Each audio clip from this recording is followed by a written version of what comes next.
Bismillahirrahmanirrahim.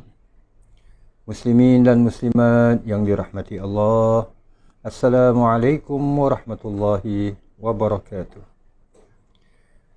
Alhamdulillahirabbil alamin. Wassalatu wassalamu ala asyrafil mursalin, Nabiyyina Muhammadin sallallahu alaihi wasallam wa ala alihi wa sahbihi ajma'in. Selamat kita bertemu kembali muslimin dan muslimat sekalian dalam siri penghayatan kita pada sirah Nabi kesayangan kita, Nabi Muhammad sallallahu alaihi wasallam. Insya-Allah dalam siaran kali ini kita akan menghayati bahagian pertama dari peristiwa yang berlaku pada penghujung tahun ke-7 Hijriah.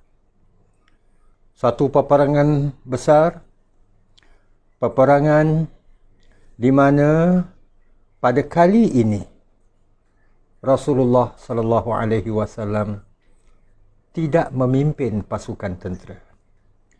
Malah Rasulullah sallallahu alaihi wasallam menyerahkan kepada para sahabat. Seorang pemimpin tentera dipilih oleh Nabi, tapi Nabi berpesan, jika pemimpin yang pertama ini gugur syahid, maka yang kedua siapa dia? Yang kedua jika gugur syahid, maka yang ketiga siapa dia yang akan teruskan jadi pemimpin? Peristiwa yang dikenali sebagai Perang Mu'tah.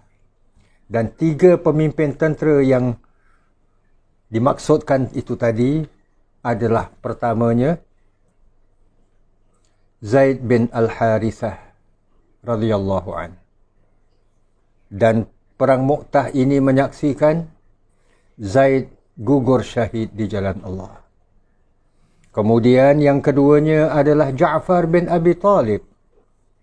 Ja'far juga gugur syahid di jalan Allah. Dan yang ketiga yang Rasulullah sallallahu alaihi wasallam memilihnya adalah Abdullah ibnu Rawaha. Abdullah ibnu Rawaha, pemimpin ketiga pasukan tentera muslimin dalam Perang Mu'tah ini. Abdullah ibnu Rawaha juga gugur syahid mengikut jejak langkah Zaid bin Al-Harithah, Ja'far bin Abi Talib, 2 pendahulunya dalam memimpin tentera, semuanya gugur syahid di jalan Allah Subhanahu wa taala. Sebelum kita menyusuri dari fakta sejarah, peristiwa demi peristiwa, marilah sama-sama saya ingin mengajak para jamaah sekalian kita menghayati firman-firman Allah Subhanahu wa taala di mana suatu ketika dahulu, iaitu sewaktu Nabi belum lagi berhijrah. Peristiwa Perang Mu'tah ini penghujung tahun ke-7 Hijriah. Ini lama dahulu, satu ketika dahulu, di mana orang-orang Islam, malah Rasulullah sallallahu alaihi wasallam berada di Makkah, di peringkat Nabi menyebarkan dakwah di Makkah. Allah berfirman di ayat-ayat pertama, ayat 1 hingga 5 dari surah Ar-Rum. Dalam Al-Quran kan terdapat surah Ar-Rum, dikarenakan ayat-ayat inilah Allah berfirman, A'udzu billahi minasyaitonir rajim. Alif Lam Mim. Alif Lam Mim. Ghulibatir Rum. Orang-orang Rom dikalahkan. Yang dimaksudkan dikalahkan adalah dikalahkan oleh satu lagi kuasa besar. Orang-orang Rom, satu kuasa besar pada ketika itu, dapat dikalahkan oleh kuasa besar orang-orang Parsi. Itu yang Allah firmankan, mereka dikalahkan. Orang-orang Rom ini dikalahkan. Fi adnal ardi wa hum min ba'di ghalabihim sayaghlibun. Mereka ini dikalahkan di negeri yang dekat sekali. Yang dimaksudkan negeri yang dekat sekali adalah perbatasan antara orang-orang, iaitu Empire Rom dengan Empire Parsi. Di mana orang-orang Parsi ini berjaya mengalahkan. Di kawasan yang sekarang ini, perbatasan antara Iraq dengan Kuwait, yang berdekatan dengan Zatus Salasil dan sebagainya pada ketika itu. Di mana mereka ini, orang-orang Rom ini, tentera Rom ini dikalahkan di bumi yang dekat, di daerah yang dekat, kata Allah. Dan mereka mim ba'di ghalabihim sayaghlibun. Selepas mereka ini, orang-orang Rom ini dikalahkan, mereka pula akan mengalahkan. Iaitu mengalahkan tentera Parsi fi bid'i sinin, dalam jangka beberapa tahun, iaitu tidak sampai sekitar 10 tahun. Mungkin 3 tahun, 4, sehingga yakni tak sampai 10 tahun. Lillahil amru min qablu wa min ba'd. Kepunyaan Allah lah setiap urusan, sama ada yang telah lalu ataupun yang akan datang. Sesuatu itu atas kuasa Allah Subhanahu wa taala. Wa yauma idzin yafrahul mu'minun. Dan pada hari tersebut bergembiralah orang-orang yang beriman binasrillah, dengan pertolongan Allah. Yansuru man yasha, Allah memberikan pertolongan kepada siapa yang dikehendaki oleh Allah. Wa huwal azizur rahim, dan sesungguhnya Allah ini adalah Tuhan yang maha gagah, maha perkasa, lagi maha pengasih. Muslimin dan muslimat yang dirahmati Allah, ayat-ayat pertama surah Ar-Rum ini, ayat 1 hingga ayat 5 ni, turunnya terkait dengan satu peristiwa di mana Nabi SAW berdakwah kepada orang-orang Quraisy.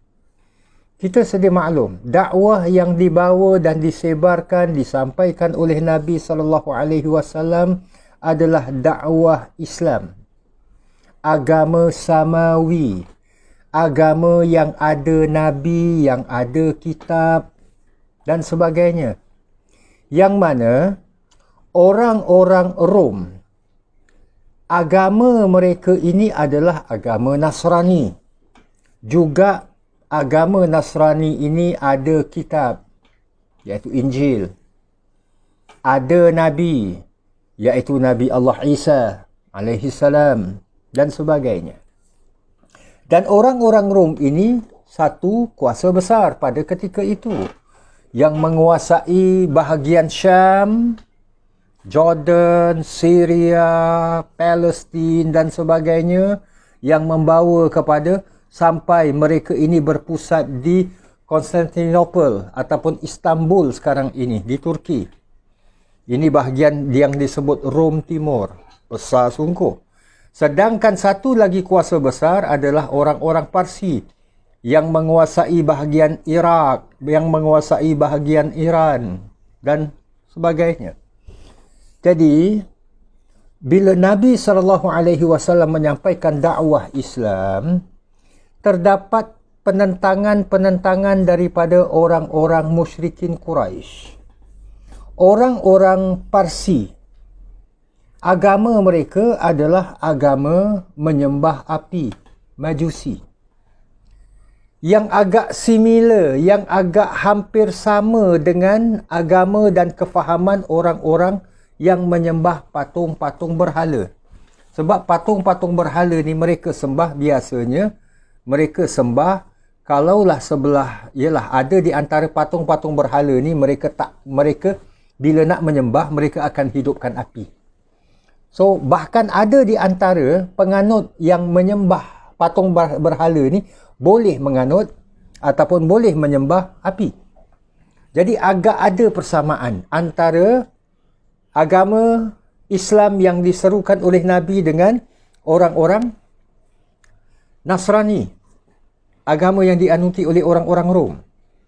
Agak ada kesamaan agama yang dianuti oleh pembesar-pembesar Quraisy, iaitu agama menyembah berhala ni, dengan agama Majusi yang menyembah api, iaitu agama rasmi orang-orang Parsi. Maka pembesar-pembesar Quraisy ini mengatakan sekarang ini berlakunya peperangan antara orang-orang Rom dengan orang-orang Parsi. Kita mengharapkan kemenangan orang-orang Parsi. Dan bila orang-orang Parsi ini dapat mengalahkan orang-orang Rom, sebagai menunjukkan kita berada di atas landasan dan agama yang benar. Sedangkan Muhammad yang mendakwa dirinya sebagai Nabi, Al-Quran yang diturunkan kepadanya, agak hampir sama dengan agama orang-orang Rom. Maka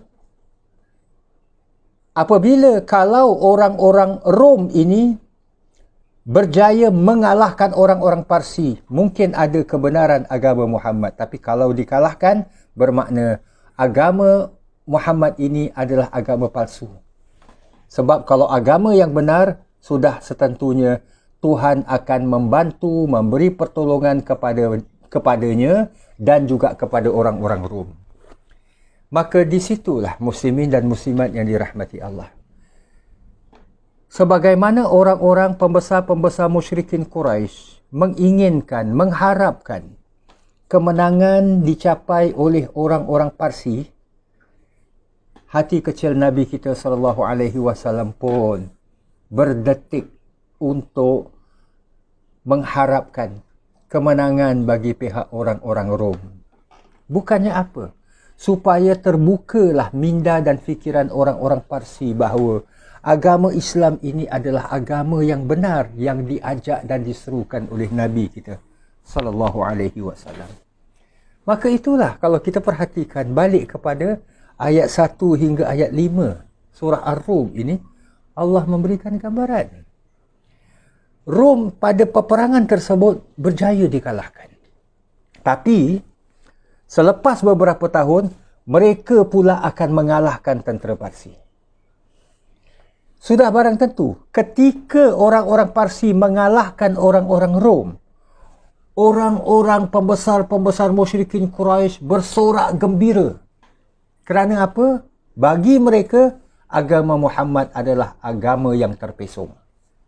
Adakah patut mengajak manusia supaya menyembah Tuhan satu-satunya? Itu dakwaan mereka.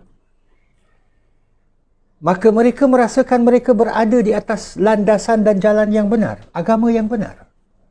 Sebab itu kemenangan dipihakkan kepada orang-orang Parsi. Jadi muslimin dan muslimat yang dirahmati Allah, Allah menjanjikan bahawa memang pada kali ini tentera Rom berjaya dikalahkan. Tapi bahkan sejarah sendiri menunjukkan selang beberapa tahun tentera Rom pula dapat mengalahkan tentera Parsi. Dan itu semua adalah binasrillah, dengan pertolongan Allah Subhanahu wa taala. Yang ingin kita lihat di sini adalah berkaitan dengan perang Mu'tah. Orang-orang Islam, termasuk Nabi kesayangan kita sallallahu alaihi wasallam, pada satu ketika dahulu di Makkah mengharapkan kemenangan orang-orang Rom. Tetapi sekarang ini tentera muslimin akan berperang dengan tentera Rom yang pada suatu ketika dahulu diharapkan kemenangan mereka. Itulah yang kita maksudkan, suatu ketika dahulu. Ya, pada masa itu orang-orang Islam mengharapkan kemenangan orang-orang Rom. Akhirnya pengharapan tersebut berputik kerana apa? Iaitu agar nampak kebenaran agama Allah. Tapi sekarang ini dalam berhadapan dengan tentera Rom, sudah barang tentu Nabi mengharapkan kemenangan tentera Islam. Sebab agama Allah yang benar, yang dibawa dan disampaikan oleh baginda sallallahu alaihi wasallam. Sedikit pengenalan muslimin dan muslimat yang dirahmati Allah tentang perang Mu'tah ini. Kita mulakan sekarang ini dengan sejarah yang terkait dengan perang Mu'tah. Mu'tah ini adalah suatu daerah yang sekarang ini terletak di Karak, iaitu dalam wilayah negara Jordan. Ia merupakan sebahagian dari Empayar Rom Timur, macam kita sebutkan tadi, yang berpusatkan di Istanbul, Konstantinopel pada ketika itu disebutkan. Yang mana Istanbul ini, Turki lah sekarang ini. Jadi Rom ini satu empayar yang cukup besar. Rom Timur dengan Rom sendiri. Rom sendiri ataupun Rom sebelah barat ini adalah menguasai negara-negara Eropah. Sedangkan Rom Timur ini menguasai wilayah daerah yang ada bercampur dengan orang-orang Arab, dan ada juga sebahagian daripada mereka yang dah masuk ke daerah Mesir dan sebagainya. Pusatnya adalah di Istanbul. Rom bersama Parsi, sebagaimana yang disebutkan tadi, adalah dua kuasa besar yang menguasai bahagian besar Eropah dan Timur Tengah sebelum kemunculan Empayar Islam. Dan peperangan Mu'tah ini terjadi pada bulan Jamadil Awal tahun ke-8 Hijriah, tahun 629 Masihi. Sebahagian ulama berpendapat peperangan ini berlaku pada penghujung tahun ke-7 Hijriah. Jadi ada pendapat yang menyatakan pada tahun ke-8 Hijriah, bulan Jamadil Awal, dan ada yang mengatakan tahun ke-7 pada penghujungnya, iaitu dah nak masuk tahun ke-8 Hijriah. Kita sedia maklum ketika itu umat muslimin, orang-orang Islam masih belum ada kalender, hatta orang-orang Arab sekalipun. Sebab-sebab terjadinya perang. Kita sedia maklum, Islam, bahkan Nabi kesayangan kita, bukanlah orang yang suka bergaduh. Apatah lagi apa yang dinamakan suka berperang. Jauh sekali. Mesti ada sebab musababnya. Yang mana peperangan ini kalau tak dapat dielakkan, dia berlakulah. Antara sebab-sebab terjadinya perang Mu'tah ini. Pertama, terbunuhnya Al-Harith bin Umair Al-Azdi, seorang utusan Nabi kepada Raja Basrah. Muslimin dan muslimat yang dirahmati Allah, kita maklum selepas Nabi pulang dari perjanjian damai Al-Hudaibiyah, Nabi mengantar surat kepada pemimpin-pemimpin negara, pembesar-pembesar kaum, mengajak mereka kepada Islam. Walaupun seseorang itu tidak suka kepada seseorang, bukanlah caranya dengan membunuh orang tengah ataupun dengan erti kata lain, Raja Basrah yang merupakan salah seorang di antara raja yang cukup berkuasa di bawah empayar orang-orang Rom ini, apabila menerima surat daripada Nabi SAW, bukan sekadar ia meremehkan dengan mengeluarkan kata-kata, wajar ke bekas seorang pengembala kambing menghantar surat kepadaku? Okeylah. Mungkin ia memandang hina kepada Nabi kesayangan kita sallallahu alaihi wasallam. Itu satu hal. Tapi ikut lumrahnya adat yang diguna pakai, orang yang mengantar surat yang menjadi utusan itu tak seharusnya dibunuh. Tapi Al-Haris bin Umair Al-Azdi telah dibunuh. Ibarat ada orang mengirim surat kepada kita. Lalu kita lihat sender, pengirim surat itu, orang yang kita benci. Tak seharusnya kita maki postman, posto yang hantar surat kepada kita. Kita maki hamun dia. Ini tak lagi dibunuh. Ini tak seharusnya. Maka hal ini tak boleh dibiarkan.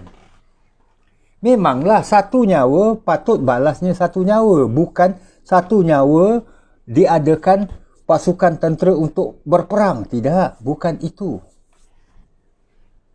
Bukan itu. Tapi ia adalah bagi mengekang kesombongan. Sebab kalau hari ini Raja Basrah ini boleh melakukan hal yang sama ke atas Al-Haris bin Umair Al-Azdi, utusan Nabi, tak jadi mustahil kalau kerana kesombongannya ia akan melakukan perkara yang sama kepada siapa saja yang dia tak suka. Dan kita pun dah sebut tadi, bukan ini satu-satunya. Ini antara sebab kenapa terjadinya Perang Mu'tah. Sebab yang kedua, pengaruh kuasa kaum Nasrani Rom dari segi daerah dan ketenteraan yang kemudiannya mengakibatkan terbentuknya satu budaya dan pola kehidupan.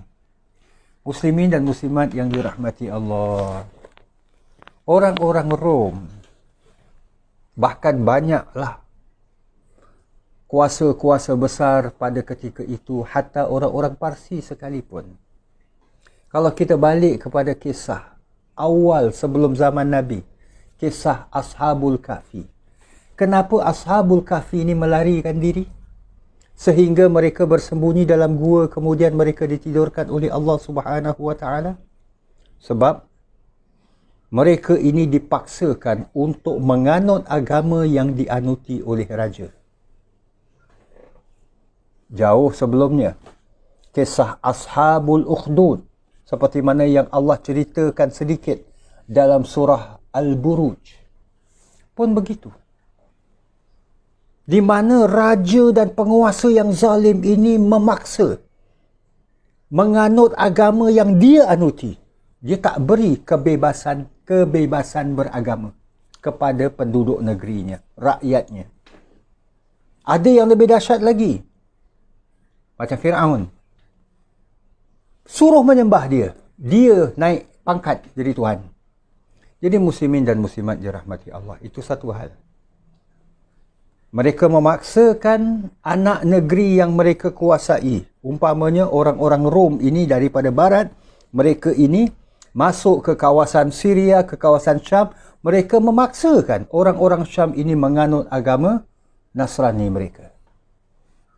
InsyaAllah, apabila kita menghayati peristiwa Perang Tabuk, kita akan lihat adanya di daerah Tabuk itu orang-orang Arab, mereka menganut agama Nasrani kerana takutkan kepada orang-orang Rom. Jadi muslimin dan muslimat yang dirahmati Allah, itu dari sudut ketenteraan.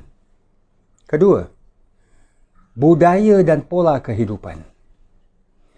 Mereka bukan sahaja memaksakan penduduk negeri itu menganut agama yang mereka anuti. Malah mereka membawa bersama budaya-budaya rosak. Kebaikan-kebaikan, budaya-budaya murni yang diamalkan oleh anak negeri ditukar ganti dengan budaya kerosakan. Minuman keras, seks bebas, berpoya-poya dan sebagainya. Ini mereka terapkan dalam kehidupan. Dan hal ini Islam melihat satu bahaya yang mana manusia menuju kepada kehidupan yang rosak. Maka sebab itulah, untuk mengekang budaya seperti ini, pola kehidupan seperti ini, Islam terpaksa. Pada ketika itu kita sedia maklum bahawa peperangan merupakan salah satu wasilah, sesuatu wahana, sesuatu medium dalam dakwah.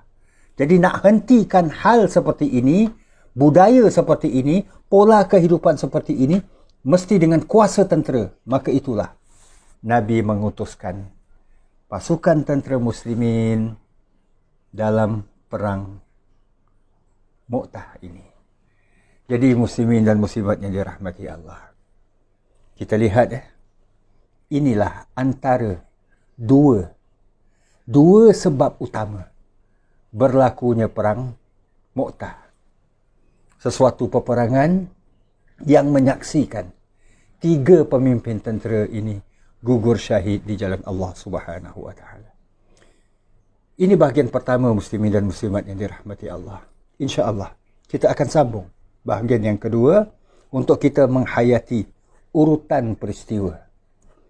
Peperangan yang besar, peperangan yang mana akhirnya Allah Subhanahu wa taala, seperti mana suatu ketika dahulu Allah memberi kemenangan kepada tentera Rom mengatasi tentera Parsi, maka pada perang Mu'tah ini Allah memberikan pertolongan dan kemenangan pada tentera Islam mengalahkan tentera Parsi.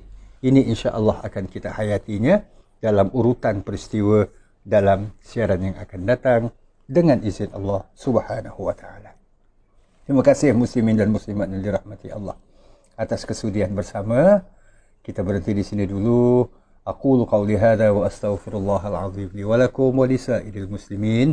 Wassalamu alaikum warahmatullahi wabarakatuh.